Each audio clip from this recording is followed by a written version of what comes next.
The chamber was cold, impossibly vast, lit by sterile beams from above that cast long shadows across the marble-like floor. 12 alien judges, each from a different species, loomed from their thrones, scaled, feathered, armored, translucent, an unsettling gallery of power watching her. Lyra Miles stood alone, wrists bound by an energy field, body still, eyes locked straight ahead. Her breathing remained calm, betraying nothing, not defiance, not fear, just calculation. The charges were read in a guttural blend of languages, each syllable rendered sterile by the translator drone hovering nearby. Words like infiltration, assassination, and galactic destabilization echoed through the amphitheater. The emphasis wasn't on whether she had committed them, there was no question. It was the context they ignored, the why they dismissed.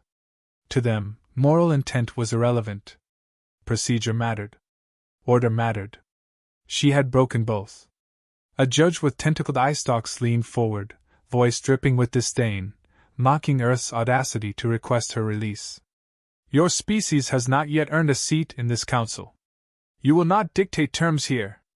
Another, whose metallic faceplate clicked with each syllable, added, your actions violated the Pax Centenary, signed by all advanced civilizations. Earth was not authorized to intervene. Still, she said nothing. Her silence wasn't submission.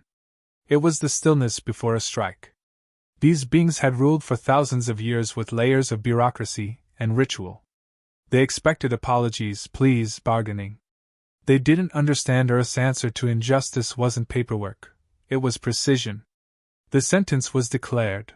Lyra would be turned over to the Galactic Tribunal's correctional authority, indefinitely held in a cryogenic vault designed for rogue disruptors. No trial by Earth standards. No appeal. Just disappearance. Before they could dismiss her, the chamber lights flickered, a fraction of a second. A minor glitch, easily missed. But the judges paused, confused. A soft chime echoed from above, followed by a synthetic human voice, crisp and calm. Commander Lyra Miles. This is Earth Command. Awaiting confirmation. The translator drone froze, its usual cycle interrupted. Then, the message continued. Galactic Tribunal requests surrender. Earth denies request. You are to proceed. The pause that followed stretched longer than protocol allowed. The judges looked at each other in confusion, their pre-written rituals suddenly interrupted by something they hadn't prepared for, refusal. One judge rose, translucent fins shimmering with agitation. Earth does not possess jurisdiction here. You will adhere to the ruling. This is not optional. Her eyes finally moved. Not to the judge, but to the drone. Her posture didn't shift, but the message was clear. She wasn't waiting for their permission. She was waiting for Earth's. The voice repeated, with finality. You are not authorized to surrender. Mission priority remains. Finish the job. That sentence dropped into the room like a blade. It wasn't loud, but it sliced through centuries of protocol and arrogance in one sentence. Earth hadn't come begging. It hadn't sent lawyers or ambassadors. It had given a field operative a direct order, in front of 12 civilizations who considered themselves untouchable. Gasps and hisses rippled across the room. One judge snarled. This is an act of defiance. Another barked. You would risk interstellar war over a single human? Still silent, still bound, Lyra didn't blink. She knew Earth wasn't bluffing. They weren't making a show. They'd made a choice, and given it to her. That trust, unspoken but absolute, changed the air in the chamber. She wasn't a prisoner anymore. She was an agent with standing orders. One by one, the judge's confidence frayed. This wasn't how things were supposed to unfold. Species obeyed. Orders were followed. But humanity had just broadcast something none of them expected. It would not hand over its people, not even one. Especially not one who had stood against the crimes the Council had ignored. The last words from Earth came calmly, almost kindly. Your mission is still active. Proceed as necessary. Contingency Alpha 3 authorized. For the first time, Lyra smiled, barely, subtly. Not for them. For herself. She knew what came next. They didn't. Her assignment began not with a briefing, but with silence, an unspoken understanding between Earth Command and its most trusted asset. She wasn't dispatched to start a war or chase glory. She was inserted to dismantle something no one else dared touch. The target was buried deep within the Zarnian monarchy, an ancient, telepathic species known for diplomacy and domination by influence rather than war. Their royal courts were impenetrable, not by force, but by perception. They wrapped atrocity in legality, hid exploitation beneath tradition. Lyra's infiltration started months before the trial. She underwent neuroadaptation to mask her thoughts from the Zarnian mind probes, allowing her to walk among them as a mid-level cultural liaison. Earth had confirmed the rumors. Zarnian aristocrats orchestrated a galactic trafficking ring. Entire settlements on peripheral planets were disappearing, especially children from species without interstellar voice or representation. The Council knew. They issued no sanctions, no inquiries. Silence implied complicity. She traced the operation to a figure known only as Regent Earval. Unassuming in public, revered by the Council as a stabilizing force, he ran the network beneath layers of false diplomacy. Lyra monitored supply routes, intercepted encrypted psychic links, recorded court transactions too polished to be innocent. Every detail was archived through quantum entanglement, relayed back to Earth in compressed bursts. She wasn't there to collect evidence. She was there to eliminate the nerve center. Earth's Directive 8 authorized unilateral action when moral thresholds were crossed without intervention by governing galactic bodies. No prior permission required. It had only been invoked twice before. The data confirmed it. This qualified. Earval wasn't just trafficking lives. He was weaponizing them. Infected colonies were used to extract loyalty, fear, compliance. The Council ignored it because the economy benefited, and the victims were expendable. The elimination required precise orchestration. Zarnians could sense intent. But Lyra wasn't relying on brute strength. She used their own etiquette against them. On the night of Veiled Moons, a symbolic celebration of renewal, she gifted Earval a ceremonial vial. He accepted it publicly. Within its crystal core, a strand of engineered protein disrupted his synaptic control, paralyzing him mid-telepathic link with his network. While the court watched, he collapsed, convulsing silently.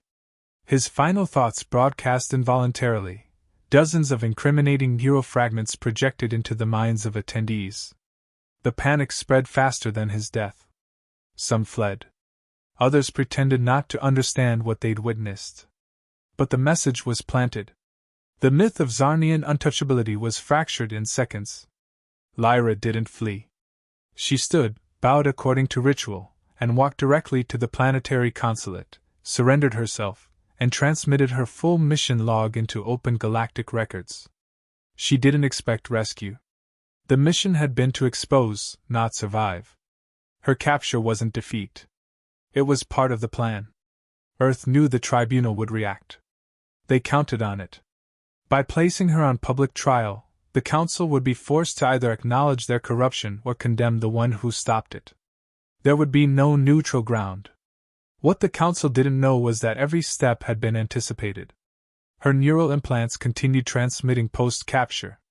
Every interrogation, every denied defense, every procedural violation, archived. Earth wasn't pleading innocence. They were documenting hypocrisy. She never apologized. She never asked for extraction. Her loyalty to Earth wasn't blind, it was earned. She trusted that if her capture served the mission's endgame, so be it. Earth would not abandon her, but neither would they move until the tribunal fully exposed its hand. Her silence during those weeks wasn't defiance. It was trust and timing. Regent Earval's death was only the beginning. Dozens of operatives across fringe systems went dark within days, either disappearing or defecting. The network was collapsing. The Council blamed instability. Earth knew better. A single precision strike had unraveled an empire of silence. Not by war, not by threat, by one human refusing to accept that galactic law had the final word on right and wrong. The moment Earth's directive reached her, the execution began. Lyra's internal systems activated without visible motion. Nanofilaments embedded beneath her skin shorted the magnetic bindings with a timed discharge. Quiet, efficient. Her hands dropped free. No alarm sounded. The tribunal's security relied on intimidation, not preparation. They assumed fear would ensure compliance. It never had. The judges reacted too late. One reached for a distress glyph embedded in the stone, but the signal was jammed before his hand touched it. Earth's stealth cruiser, orbiting just beyond gravitational sensors, had silently breached their comm net, rerouting all outgoing signals into a null field. Surveillance feeds flickered to black. Every outside observer saw nothing but a frozen diplomatic seal, looping endlessly. Inside, the truth unfolded. She didn't escape. She broadcast. With a flick of her wrist, the microdrone hidden in her collar activated, projecting a holographic data burst into the chamber's center. Dozens of files erupted into view, intercepted transmissions, shipment manifests, biometric records, and testimony from vanished colonies. The faces of trafficked children, the coordinates of emptied settlements, the financial trails leading back to Zarnian aristocrats, undeniable, raw, unsanitized. The evidence wasn't just shown. It was forced onto every judicial interface in the room. Attempts to shut it down failed. Earth had embedded a viral override, adaptive code that latched onto the tribunal's AI and mirrored itself through their own infrastructure. The courtroom systems turned traitor. Doors refused to lock. Firewalls bent inward. The very structure designed to contain criminals was now amplifying the crime it tried to bury. 2 guards rushed her with pulse lances, but she stepped aside with exact calculation. She struck one at the base of the neck, exploiting a circulatory weakness she'd studied during her pre-mission scans. He collapsed before his weapon activated. The second hesitated, uncertain, then retreated. She didn't chase. This wasn't vengeance. This was revelation. The judges shouted over one another, desperate to reclaim order. Accusations flew, at her, at Earth, at each other. Some blamed the Zarnians, others the humans. One demanded a full council lockdown. But it was too late. Earth's broadcast wasn't confined to the chamber. The stealth cruiser had widened its reach, hijacking nearby diplomatic channels. Every planetary delegate with a data node received fragments of the transmission. Proof of the tribunal's complicity now lived in dozens of sovereign archives, immune to deletion. Lyra reached into her belt and withdrew a black node, the dead man's switch. She placed it on the floor, activated the proximity scan, and let it pulse. If she was terminated, Earth's upper orbit weapons would strike precisely. Council data centers, strategic communication nodes, 0 civilian targets. The pulse transmitted coordinates silently, invisibly. No bluff. No grandstanding. Just precision. If they silenced her, they silenced their own infrastructure. The room stilled. One judge, pale and shaking, stepped forward. "This is coercion." She didn't reply. Instead, she opened her palm, revealing the final payload, a full recording of private council meetings discussing the Zarnian operation, complete with timestamps and ident signatures. It had been collected by an Earth satellite massed as space debris, orbiting for 6 years, passively listening. Every assumption the tribunal made, that Earth lacked reach, lacked strength, lacked the resolve to challenge them, was being dismantled in real time. They'd assumed her trial was symbolic. They never imagined it was the battlefield itself. She didn't deliver speeches. She made no threats. Her presence was the message. Earth didn't recognize moral authority from those who protected monsters. They didn't need permission. They needed only one human, positioned correctly, equipped thoroughly, backed completely. The judges realized too late what had happened. They hadn't captured an operative. They'd hosted the unveiling of their own failure. The tribunal chamber, once a place of final judgment, had become the proving ground of Earth's doctrine, justice unchained from politics, protected by precision, enforced without apology. The feed reactivated across the tribunal, not from within, but from Earth's central command relay. The figure that appeared wasn't military. No uniform, no medals. Just a diplomat in gray, seated calm, staring into the lenses of every galactic relay. No dramatics. No preamble. Lyra Miles acted under Directive 8. The Tribunal's refusal to address the atrocities committed by Zarnian leadership made independent enforcement necessary. Your silence enabled systemic abuse. Her intervention was both lawful by Earth's charter and morally non-negotiable. The message didn't ask for agreement. It asserted fact. Council members scrambled to interrupt, but the override continued. Earth had locked the diplomatic channels. Only one voice could speak now, and it spoke with surgical certainty. You invited transparency. We delivered it. The evidence now resides in 93 neutral data banks across Council-aligned and unaffiliated systems. Should you attempt deletion, redacted archives will be automatically decrypted and shared publicly. You've lost the privilege of secrecy. The tribunal sat paralyzed. This wasn't an appeal. It was an ultimatum backed not by threats, but by irreversible action. Earth had anticipated every reaction, every delay tactic, every potential scapegoat. They had cut off the exits before lighting the match. The children sold through diplomatic corridors, the synthetic diseases planted to engineer desperation, the harvesting of compliant laborers. These were not accidents. They were strategies. And they were ignored. Some judges stood. Others shifted blame. But their voices faded as the diplomat leaned forward slightly. There will be no retaliation. We've made no military move. We violated no treaties. We simply exposed what was already rotting beneath your surface. And if you believe Earth will surrender its operatives for revealing your crimes, then you haven't understood who we are. Silence. Not a single rebuttal. Not a single charge. The screen shifted. Dozens of leaders across minor worlds appeared, some never before seen on Council channels. Representatives of fringe colonies, silenced species, unaffiliated federations, they spoke in quick succession, issuing public support for Earth's actions. The leak had changed the political landscape in hours. One human's mission had cracked open generations of fear. Then the real shift occurred. One of the judges, from the Omari cluster, long considered neutral, stood and announced withdrawal from the tribunal until formal investigation into the Zarnian allegations was completed. Another, from the Driktal Empire, demanded that the council hold an emergency vote on the legitimacy of Lyra's sentence. A third, trembling, admitted knowledge of the trafficking routes and requested clemency in exchange for data logs. The room unraveled. Earth didn't respond with celebration. The feed cut with a final statement. You have a choice, begin internal reform or become obsolete. That was all. Lyra, meanwhile, was already en route. Extraction had occurred during the chaos, executed by a micro-stealth shuttle docked in a gravitational shadow below the tribunal spire. No dramatic escape, no scorched exit. She vanished from their grasp the same way she had arrived, silent, precise, untraceable. Her presence had never been about combat. It had been about forcing a decision. Now that decision hovered over every tribunal system.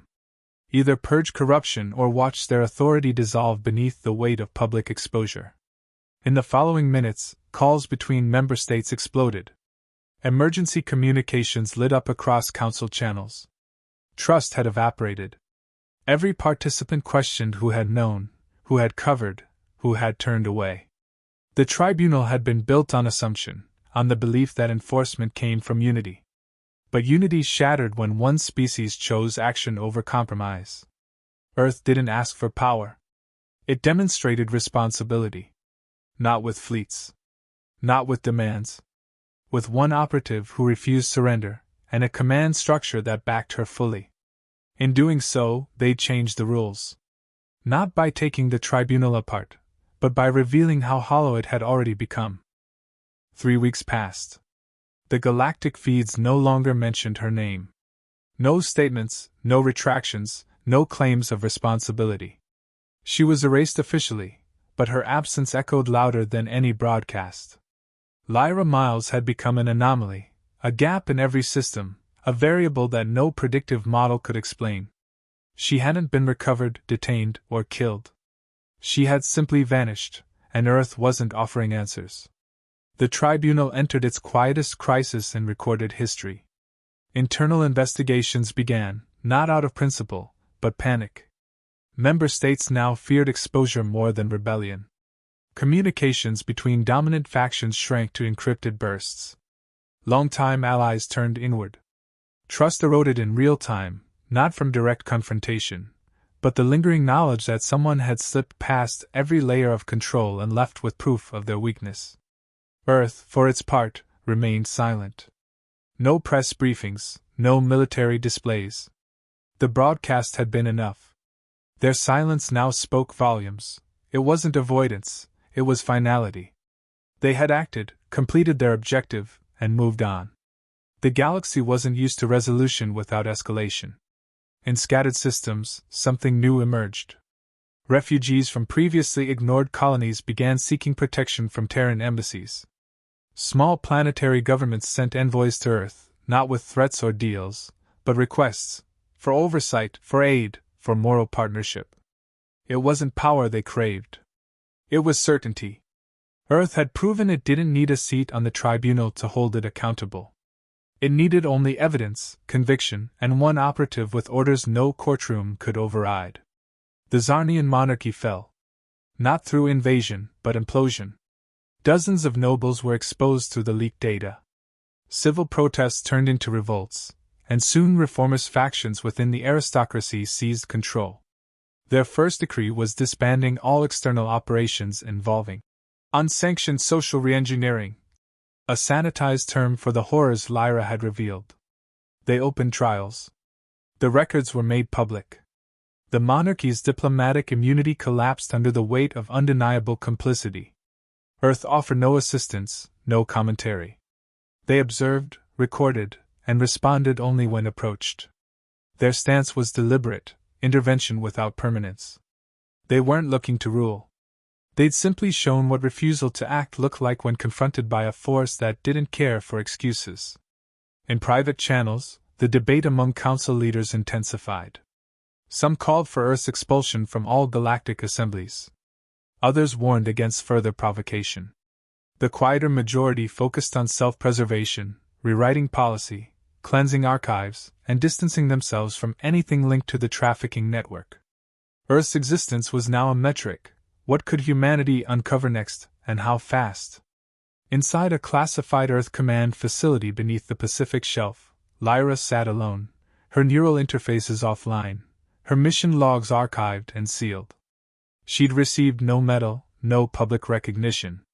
Her reward wasn't ceremony, it was survival, and the knowledge that she'd finished something no one else dared start.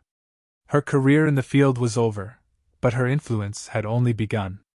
She wasn't needed in operations anymore. She was the blueprint. Within the intelligence core, her methods were now required study. Not for replication, but comprehension. Her combination of autonomy, ethics, and control had shattered centuries of normalized compliance. No command structure in the galaxy had produced a result like hers because none had dared to let someone operate without political filtration. Among Earth's Black Ops personnel, one phrase became engraved into every silent mission directive: finish the job, not as a call to violence, but a reminder: mission success isn't measured by survival, but by whether the truth reaches where it must. In the galactic periphery, a child on a liberated world asked a question during a learning session. Why did the human come when no one else did? No one could answer. They only remembered the footage, the brief glimpse of her walking into the tribunal without hesitation, knowing what awaited, and walking out unseen when it was over. She never asked to be remembered. Earth never demanded recognition. But the galaxy remembered anyway. Not through fear, not through conquest, but because one human made silence impossible, and Earth never asked permission to do what was necessary.